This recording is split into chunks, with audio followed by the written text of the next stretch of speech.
इस एपिसोड के आगाज में अर्थरोल और बाकी गुलाम सिमको की चुंगल से निकलकर एक जगह पर आराम करते हैं और तमाम गुलाम बहुत खुश होकर कहते हैं कि अब हम अपने घर वालों से मिल जाएंगे। और पीतो अर्थरोल से कहता है कि हम सब इसके लिए आपके मशकूर हैं। इस पर अर्थरोल कहता है कि पीतो, अभी काम खत्म नहीं हुआ, हमारा सामना उनसे कभी भी हो सकता है, चलो निकलो यहाँ से।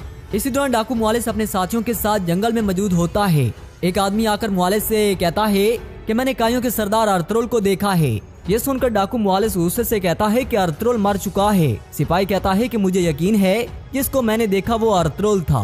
दूसरी जानब अर्थरोल और बाकी गुलाम जंगल में भाग रहे होते हैं और सिमको उनका पीछा कर रहा होता है। इसी दौरान मुआलिस एक जगह पर छुप कर उन्हें देखकर कहता है कि गुलाम फरोज सिमको, तो अर्थरोल तुम्हारे हाथों में है। फिर मुआलिस अपने आदमी से कहता है कि जल्दी से आरएस को कबूतर के जरिए खबर पहुंचाओ कि हमने अर्थरोल को देखा है और वो सिमको के हाथ में है।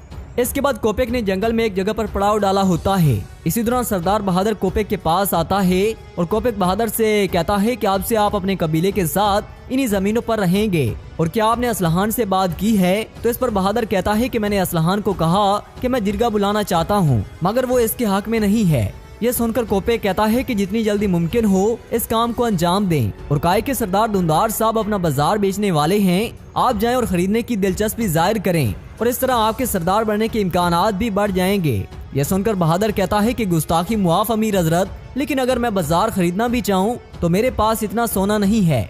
इस पर कोपेक कहता है कि बहादुर साहब आप सोने की फिक्र ना करें, मैंने आपके लिए सब कुछ तैयार कर रखा है। इसके बाद कोपेक के सिपाही सोने से भरा हुआ संदूक लाकर बहादुर के सामने रख देते हैं। फिर कोपेक बहादुर से कहता है कि सोने के साथ दुंदार साहब को अपनी पेशकश करें। जब वो इतना सोना देखेगा तो इनकार नहीं करेगा और मेरी कुछ आपसे शराइत हैं। यह सुनकर बहादुर कहता है कि आप हुक्म करें अमीर हजरत। तो इस पर कोपेक कहता है कि आप दोनों जौदार कबीलों के सरदार होंगे और आप सरदार आला बनने के लिए असलहान और सिपाही तुर्गुत की शादी को रोकेंगे। यह सुनकर बहादुर कहता है कि मैं समझ गया अमीर हजरत। कोपेक कहता है कि आप कबीले वापस जाकर जिरगा मुनक्किद करने के लिए जो भी करना पड़े करें। इसके बाद बहादुर कोपेक के हाथ का बोसा लेने के बाद सोना लेकर वहाँ से चला जाता है। इसके बाद कोपेक गोक्तू से कहता है कि तैयारी करो, हम आली बाजार जा रहे हैं। दूसरी जानब कराजाइसर किला में दो सलेबी सिपाही आरिस के पास आकर एक खत देते हुए कहते हैं कि गवर्नर आरिस, हमें ये खत खंजर के साथ आपके कमरे के दरवाजे पर लगा हुआ मिला है।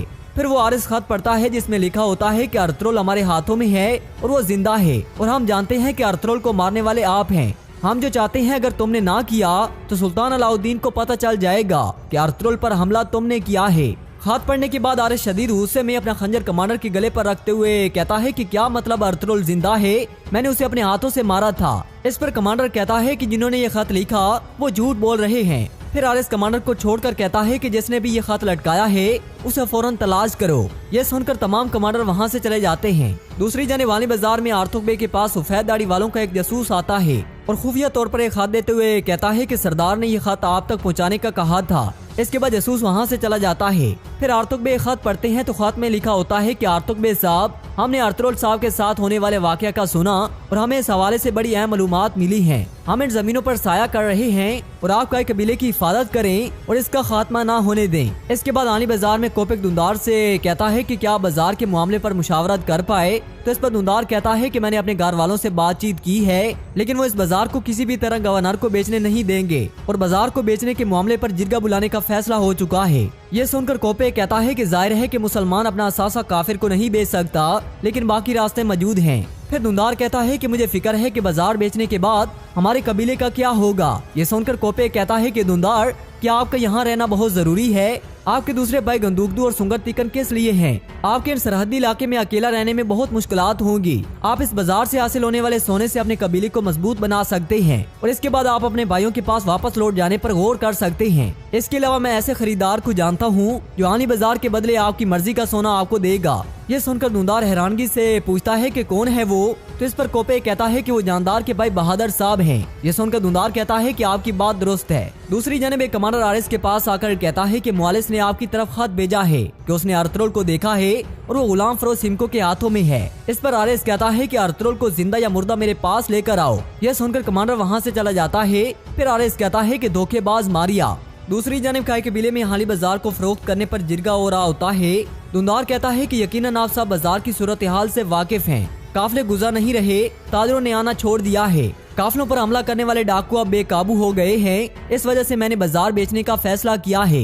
ये सुनकर जिरगे में हलचल मच जाती है। फिर आर्तुक बे कहते हैं कि सरदारान, आप जानते हैं कि बाजार शहीदों का हक और अर्तुगरुल साहब का विरसा है, इस तनाजर में सोचें। ये सुनकर वहाँ मौजूद सरदारान कहते हैं कि आर्तुक बे साहब की बात ठीक है। फिर अलीमा सुल्तान दुंदार से कहती हैं कि बाजार को बेचना अर्तुगरुल साहब के विरसे को नीचा करना है, ये उनके मकसद को नजरअंदाज करना है। ये सुनकर दुंदार कहता है कि मैं जो भी करता हूँ अपने कबीले की बेहतरी के लिए करता हूँ। बाजार के बदले जो सोना हासिल होगा इंशाल्लाह हमारे कबीले की निजात का जरिया होगा। ये सारी बातें सुनकर एक सरदार कहता है कि आयमा खतून, हमने सब की बातें सुनी, लेकिन आपके इस बारे में क्या कहना है।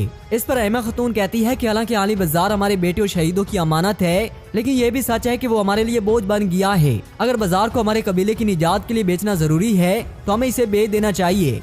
बहरहाल हतमी फैसला आप लोगों ने करना है। फिर सरदारान कहते हैं कि अगर हमने बाजार बेच दिया तो फिर हम क्या करेंगे। इस पर दुंदार कहता है कि हमारा यहाँ रहना जरूरी भी नहीं है और काई जो बहुत अरसे से अलग हैं फिर एक मुट्ठी की तरह इकट्ठे हो जाएं और मैं बाजार फरोख्त करने के बाद अपने भाई गंदूकदू और सुंगर तीकन की तरफ जाना मुनासिब समझता हूँ। ये सुनकर सरदारान कहते हैं कि हम इन जमीनों को नहीं छोड़ सकते। दूसरी जानब सिमको अपने आदमियों के साथ अर्तुगरुल और बाकी गुलामों के सामने आ जाता है। सिमको कहता है कि अर्तुगरुल साहब, आप मेरे सबसे कीमती गुलाम हैं, इसलिए आप खुद को हमारे हवाले कर दें। ये सुनकर अर्तुगरुल कहता है कि तुम तो क्या पूरी दुनिया भी मिलकर आ जाए तो मैं गुलाम नहीं बनूंगा।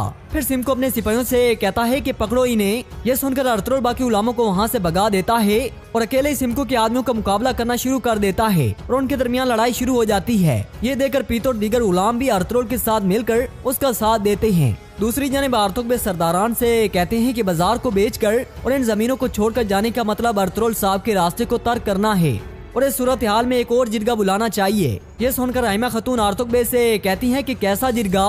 तो आर्तुक बे कहते हैं कि नया सरदार मुंतखब करने के लिए जिरगा।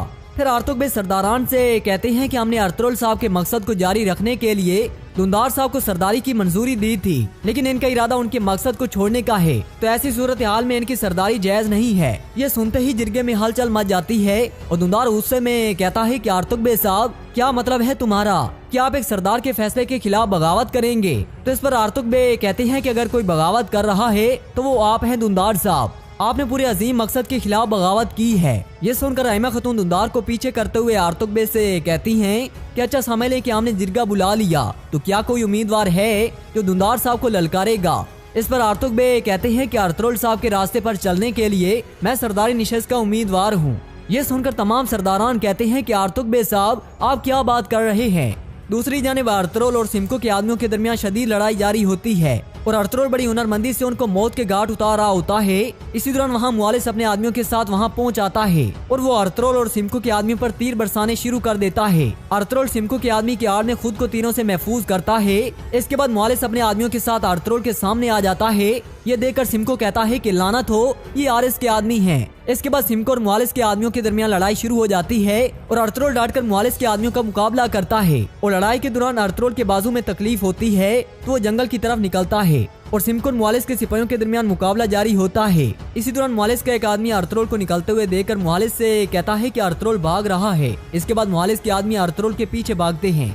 दूसरी जानिब आयमा खतून आर्तुक बे से कहती हैं कि हमारी रवायात के मुताबिक सरदार का इंतखाब हो चुका है और दोबारा जिरगा बुलाने का क्या मतलब है। इस पर आर्तुक बे कहते हैं कि दुंदार साहब ने फैसला करने में अपनी ताकत का फायदा उठाया है, ऐसी सूरत हाल में जिरगा बुलाना हमारा हक है। यह सुनकर दुंदार कहता है कि आपको कबीले की कोई फिक्र नहीं है, लेकिन मुझे अपने कबीले की फिक्र है और ये जिरगा मुनासिब वक्त में बुलाया जाएगा। यह सुनकर आयमा खतून कहती है कि अल्लाह करे फैसला फायदेमंद हो और हमारा इत्तेहाद ना टूटे। फिर अलीमा सुल्तान आर्तुक बे से कहती है कि यह फैसला आपके लिए और हमारे लिए खुशहाली लेकर आए।